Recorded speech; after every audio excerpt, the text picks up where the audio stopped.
আমাদের সাতক্ষীরা ব্যাটালিয়নে 54 কিলোমিটার সীমান্ত রয়েছে।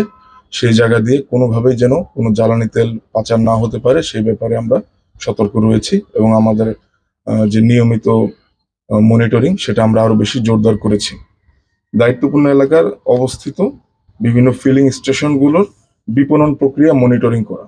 আমরা আমাদের দায়িত্বপূর্ণ এলাকার ভিতরে যে কটি ফিলিং স্টেশন আছে তার যে প্রজ্ঞাপন অনুযায়ী তারা বিপণন প্রক্রিয়া সঠিকভাবে করছে কিনা এটা আমরা মনিটরিং করব। আমরা গোয়েন্দা নজরদারি ইতিমধ্যে বৃদ্ধি করেছি।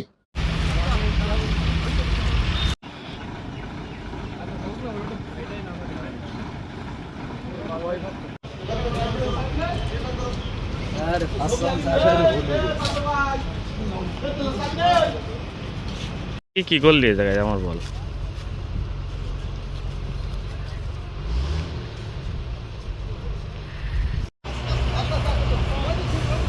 ওকে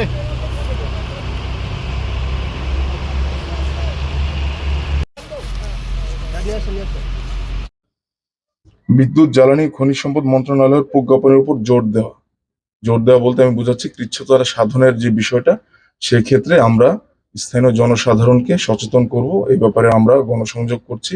বিভিন্ন সময় আমরা যখন কাজ করে থাকি স্থানীয় জনগণের সাথে মত বিনিময় করে থাকি, আমরা এই ব্যাপারেও তাদেরকে সেন্সিটাইজ করব, আরো সচেতন করব। এছাড়াও আমাদের নিয়মিত বেশ কয়েকটা চেকপোস্ট রয়েছে। আমাদের নিয়মিত চেকপোস্টের পাশাপাশি আমরা আরো 5 থেকে 6টা চেকপোস্ট বৃদ্ধি করছি। র্যান্ডমলি আমরা এই কাজগুলো করব যাতে কোনোভাবে অবৈধ পাচার হচ্ছে কিনা, কোনো জায়গায় নিয়মের বাহিরে তেলে সরবরাহ হচ্ছে কিনা আমরা সেগুলো মনিটর করতে পারবো এই চেকপোস্টগুলোর মাধ্যমে। এছাড়াও আমরা বেশ কিছু মোবাইল টহল পরিচালনা করব আমাদের সদর এবং কোলারোয়া অঞ্চলের মধ্যে। স্থানীয় জনসাধারণের মধ্যে আমরা সচেতনতা বৃদ্ধি করব, এই কথাটি আমি আগেই বলেছি। এছাড়াও জেলা প্রশাসন, পুলিশ প্রশাসন, সাংবাদিক সমাজ আপনারা যারা আছেন, পরিবেশ কর্মী এবং জনপ্রতিনিধি যারা আছেন তাদের সাথে আমরা আমাদের এই টোটাল যে কার্যক্রম আমরা যেগুলো করব এগুলো সমন্বয় করে নিব।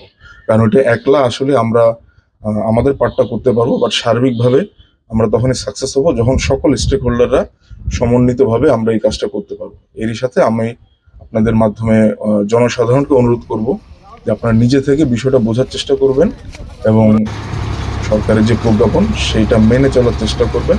কৃচ্ছ্রতা সাধন করা আমাদের ধর্মেও বলা হয়েছে, সকল ধর্মেই বলা আছে কৃচ্ছ্রতা সাধন করা অবশ্যই একটি ভালো কাজ। সো আমরা ওই দিকটাও খেয়াল রাখবো এবং দেশের যে সম্ভাব্য একটি বিপর্যয় মোকাবেলায় আমরা সরকারকে এবং আমরা নিজেদেরকে সহায়তা করব। ধন্যবাদ সবাই। ওকে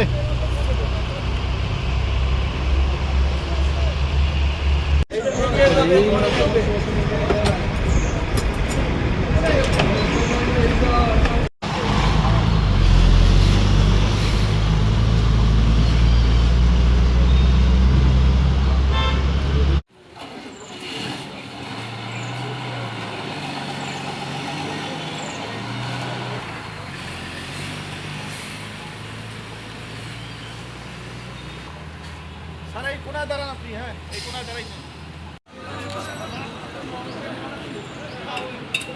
এইটা ছবি ভালো করে চলেন।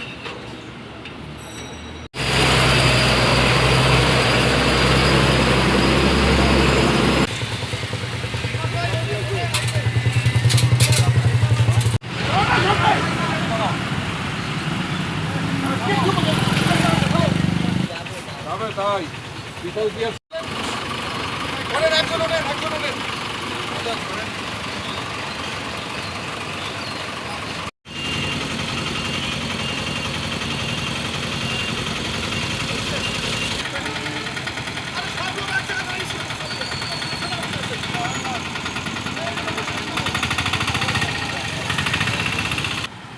হাসান, এ হাসান কিছু কর।